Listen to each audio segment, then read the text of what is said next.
राधे राधे। जय श्री कृष्ण।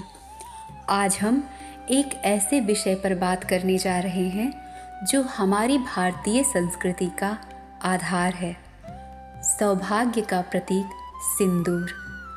आप में से कई लोग इसे सिर्फ एक श्रृंगार या रस्म मानकर इस्तेमाल करते होंगे, लेकिन क्या आप जानती हैं कि सनातन धर्म के अनुसार सिंदूर केवल एक लाल रंग का द्रव्य नहीं है, यह एक शक्तिशाली ऊर्जा कवच है जिसका सीधा संबंध आपके पति की आयु, स्वास्थ्य और भाग्य से ही नहीं बल्कि आपके संतान के भी भाग्य से रखता है।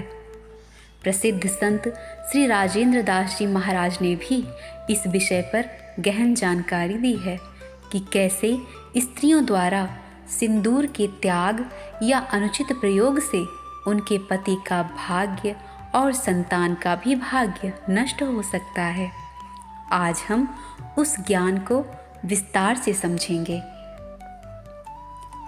सनातन धर्म की परंपराएं केवल अंधविश्वास नहीं बल्कि वैज्ञानिक और आध्यात्मिक ऊर्जा प्रबंधन पर आधारित हैं। विवाहित स्त्री के माथे पर सिंदूर धारण करना एक सौभाग्य चिन्ह है। सौभाग्य का त्याग शास्त्रों में स्पष्ट कहा गया है कि जो स्त्रियां अपने पति के जीवित रहते हुए सौभाग्य चिन्हों विशेषकर सिंदूर का त्याग करती हैं, वे जाने अनजाने में एक गंभीर भूल कर बैठती हैं। श्री महाराज जी के अनुसार इस भूल से न केवल पति का बल्कि पुत्रों का भी अमंगल हो सकता है, क्योंकि एक स्त्री का सौभाग्य पूरे परिवार की सकारात्मक ऊर्जा को बनाए रखता है। सिंदूर का त्याग करने से पति की आयु, श्री, ऐश्वर्य और धन और सबसे महत्वपूर्ण उनका भाग्य नष्ट होने लगता है, क्योंकि आप अपनी परंपराओं से प्राप्त सुरक्षा कवच को हटा रही हैं। तो फिर इस कवच को सही तरीके से कैसे धारण किया जाए? आजकल बाजार में मिलने वाले केमिकल वाले सिंदूर या फैशन के नाम पर लगाए जाने वाले सिंदूर से आपको शायद पूरा लाभ नहीं मिलता, क्योंकि ये हमारी परंपरा नहीं है। श्री महाराज जी ने शुद्ध और प्रभावी सिंदूर के प्रयोग का एक अद्भुत उपाय बताया है। यह उपाय 3 शुद्ध तत्वों को मिलाता है। शुद्ध सिंदूर, हमें बहुत शुद्ध कोटि के सिंदूर का उपयोग करना चाहिए। बाजार में उपलब्ध नकली या सिंथेटिक सिंदूर का प्रयोग भाग्य वृद्धि के बजाय हानि पहुंचा सकता है। आइए हम बताते हैं सिंदूर का वो मिश्रण कैसे बनेगा। देसी गाय का शुद्ध घी। सिंदूर को सिर्फ पाउडर की तरह नहीं बल्कि एक विशेष लेप की तरह उपयोग करना चाहिए। इसके लिए आपको देसी गाय के शुद्ध घी का सबसे महत्वपूर्ण उपयोग करना है। इस घी में कपूर को मिश्रित करके फिर उसमें सिंदूर को मिश्रित करना चाहिए, क्योंकि कपूर की शुद्धता और उसकी सुगंध नकारात्मक ऊर्जा से मन को एकाग्रता मिलती है।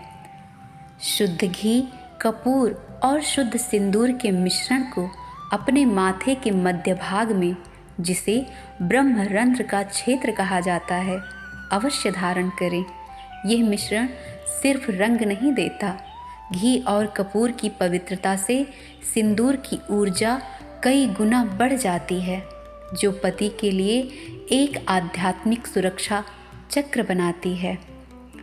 सिंदूर को मस्तक पर क्यों लगाया जाता है, इसके पीछे 2 मुख्य कारण हैं। पहला, आध्यात्मिक कारण। सिंदूर मंगल ग्रह की ऊर्जा का प्रतिनिधित्व करता है, जिसे सौभाग्य कारक माना जाता है। इसे लगाने से पति को ऊर्जा और बल प्राप्त होता है। दूसरा वैज्ञानिक कारण, माथे के ठीक बीच में जहाँ सिंदूर लगाया जाता है, एक महत्वपूर्ण तंत्रिका बिंदु नर्व पॉइंट होता है। सिंदूर में मौजूद तत्व और घी की शीतलता इस बिंदु पर दबाव डालकर शांति और एकाग्रता लाती है। ये ऊर्जा स्त्री के शरीर से पति के लिए सकारात्मक तरंगें भेजती है।